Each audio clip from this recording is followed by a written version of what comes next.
54 ক্ষমতা, তবু শূন্য পাহাড়। 10 বছরেও উন্নয়ন নেই। কেন? রক্ত নয় সমাধান। সমাধান কোথায়? চায়ের রাজ্যে চা নেই। কেন?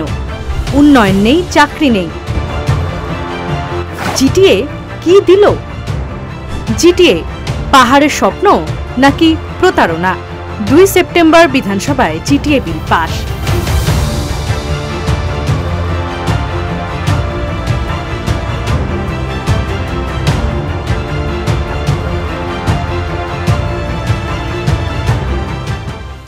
দু 34 বছরের বাম যুগের অবসান। ক্ষমতায় মমতা। মুখ্যমন্ত্রীর পাহাড় প্রতিশ্রুতি ছিল স্পষ্ট, সমাধান চাই, তবে তা রক্ত দিয়ে নয়।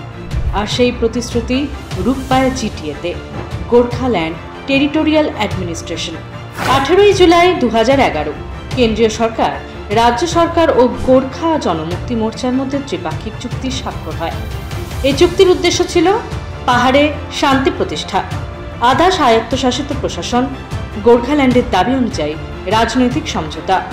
এই চুক্তির ফলে জিটিএ 54টি বিষয়ে প্রশাসনিক ক্ষমতা অর্জন করে, কিন্তু আইন প্রণয়নের অধিকার, বিচার ব্যবস্থা, স্বতন্ত্রতা দেওয়া হয়নি। ছিল না সম্পূর্ণ অর্থনৈতিক স্বাধীনতাও। 10 বছর পেরিয়ে যাওয়ার পরেও পাহাড়ে উন্নয়নের দিশা নেই। এই অভিযোগে 2022-এ জিটিএ থেকে সরে দাঁড়ায় মোর্চা। আবারও ওঠে পৃথক গোর্খাল্যান্ডের দাবি। তৃণমূলের সমাধান প্রতিশ্রুতির প্রশ্নের মুখে পড়ে। কিন্তু জিটিএ কি স্বায়ত্তশাসন দিল, নাকি শুধু কাগজে কলমেই তা রেখে গেল? এখনো চায়ের রাজ্যে নেই উন্নয়ন, নেই স্বপ্ন, নেই শান্তি। পাহাড় বঞ্চিত, এই স্লোগানেই তো শুরু হয়েছিল তৃণমূলের পাহাড় অভিযান। কিন্তু এত কিছুর পরে প্রশ্ন উঠতেই পারে, জিটিএ পাহাড়বাসীর আশা না রাজনৈতিক চুক্তির ছদ্মবেশ? আপনাদের কি মনে হয়? কমেন্ট করে জানান আমাদের। Bureau reports, Bengal facts.